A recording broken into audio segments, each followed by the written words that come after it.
Coba deh kita pikir-pikir lagi. Kita kan semua pernah sekolah ya. Tapi pernah nggak sih kita benar-benar berhenti sejenak dan nanya, semua ini tuh tujuannya buat apa sih? Apa sekolah beneran nyiapin anak-anak kita buat tantangan hidup yang sesungguhnya? Atau jangan-jangan cuma ngelatih mereka buat lulus ujian? Ini pertanyaan gede banget yang bakal kita coba kupas bareng. Nah, buat mulai, coba kita dengerin kata-kata dari Jack Ma, pendiri Alibaba. Dia ngingetin kita soal sesuatu yang krusial banget. Di dunia yang serba berubah kayak sekarang, sekedar hafal fakta dan rumus itu udah nggak cukup lagi. Keterampilan yang bener-bener kita butuhin buat sukses itu udah geser total. Nah, ini kan jadi pertanyaan utamanya ya kan. Kalau bukan cuma soal pengetahuan akademis, lantas pendidikan itu sebenarnya buat apa? Apa sih yang harusnya jadi hasil akhir setelah belasan tahun seorang anak ada di dalam sistem sekolah? Oke, buat jawab itu, ada nih kerangka berpikir yang menarik banget dari seorang ilmuwan pendidikan, namanya Gerd Biesta. Menurut dia, pendidikan itu pada dasarnya punya 3 tugas utama yang harus dijalankan. Coba kita bedah bareng-bareng ya. Oke, kita bedah satu-satu ya. Yang pertama itu kualifikasi. Nah, ini yang paling kita kenal ya. Matematika, sains, bahasa, pokoknya semua yang sifatnya akademis. Terus yang kedua, sosialisasi. Ini tuh soal gimana sekolah ngebentuk kita jadi bagian dari masyarakat, ngewarisi norma dan budaya. Dan yang ketiga, ini penting banget, pengembangan pribadi.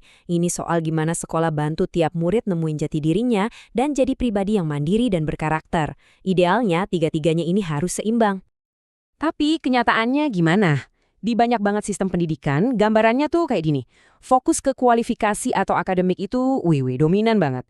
Sementara sosialisasi dan apalagi pengembangan pribadi sering banget dikesampingkan. Jadi jomplang. Terus akibatnya apa? Ya kita jadi kejebak sama dua masalah gede. Pertama, guru-guru jadi ngajar buat ujian atau teaching to the test. Tujuannya jadi sempit banget, cuma biar dapat nilai bagus. Dan yang lebih parah, skill-skill penting buat hidup, kayak kerjasama, tanggung jawab, bikin keputusan, itu jadi nggak nyambung sama pelajaran. Dan akhirnya, ya diabaikan. Oke, jadi kalau model yang lama ini udah jomplang, solusinya gimana dong? Jawabannya ada di pergeseran fokus. Kita harus geser dari yang cuma ngejar nilai akademik ke pengembangan kepemimpinan yang utuh dan menyeluruh. Tunggu dulu. Waktu kita ngomongin kepemimpinan, jangan bayangin cuma jadi ketua OSIS atau direktur perusahaan ya. Konsepnya tuh jauh lebih luas dari itu. Ini tuh ngomongin keterampilan hidup abad ke-21. Gimana caranya jadi individu yang utuh, yang bisa diandelin dan yang paling penting bisa kerja bareng orang lain. Jadi kepemimpinan ini tuh punya dua sisi yang nggak bisa dipisahin. Sisi pertama itu soal mimpin diri sendiri. Punya rasa percaya diri, tanggung jawab sama apa yang kita lakuin, dan tahu cara ngambil keputusan yang benar. Terus sisi kedua itu soal mimpin orang lain. Intinya ya soal skill sosial dan kolaborasi. Dua-duanya ini sama-sama penting. Nah, pertanyaannya sekarang, gimana dong cara ngajarin semua ini? Apa kita tinggal nambah satu mata pelajaran baru aja, namanya kepemimpinan, terus masalahnya selesai? Ternyata nggak sesimpel itu jawabannya. Solusinya itu bukan sekedar nambahin aplikasi atau program ekstra, tapi butuh sistem operasi yang benar-benar baru buat seluruh sekolah. Jadi ini pendekatan yang ngubah cara pandang dan cara kerja semua orang di sekolah, dari atas sampai bawah. Dan ini bukan cuman teori di atas kertas loh. Coba bayangin, ada proses yang namanya Leader in Me, dan itu udah dipakai sama lebih dari 5.000 sekolah di seluruh dunia. Ini bukti nyata kalau perubahan fundamental kayak gini beneran bisa dilakuin dalam skala besar. Filosofi di baliknya itu datang dari pemikiran Dr. Stephen Covey. Intinya gini, kunci perubahan yang beneran ngefek itu bukan cuma di perilaku, tapi di sesuatu yang lebih dalam lagi, cara pandang kita, atau yang dia sebut paradigma. Ini semua tentang gimana kita ngelihat potensi setiap murid. Terus, gimana cara kerjanya?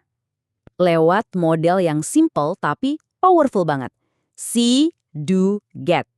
Semuanya itu dimulai dari see, alias mengubah cara kita melihat. Contohnya nih, dari yang tadinya mikir cuma beberapa anak doang yang pinter, jadi setiap anak itu punya potensi pemimpin. Nah, cara pandang baru ini otomatis bakal ngubah apa yang kita do atau tindakan kita di kelas. Dan praktek-praktek baru ini bakal ngasih hasil atau get yang luar biasa. Bukan cuma soal kepemimpinan, tapi juga budaya sekolahnya. Dan bahkan nilai akademiknya juga ikut naik. Nah, buat fase do atau tindakannya, Model ini nggak ngarang dari nol kok. Mereka pakai kerangka kerja yang udah terkenal banget dan terbukti ampuh, kayak The 7 Habits of Highly Effective People buat pengembangan diri, dan The 4 Disciplines of Execution buat nentuin dan ngejar target. Dan kekuatan paradigma ini, ada datanya. Riset gede-gedean dari John Hattie nyari tahu apa sih yang paling ngaruh ke prestasi siswa. Dan jawabannya, ekspektasi yang tinggi dari guru. Lihat deh angkanya, efeknya nyampe 1,4. Jauh banget di atas faktor-faktor lain. Ini bukti nyata betapa dahsyatnya pengaruh keyakinan kita ke potensi seorang anak. Tentu aja, ide sebagus apapun harus bisa dibuktiin hasilnya kan? Nah, mari kita lihat gimana pendekatan ini ngukur keberhasilannya. Dan ini bukan cuma soal angka di rapor loh.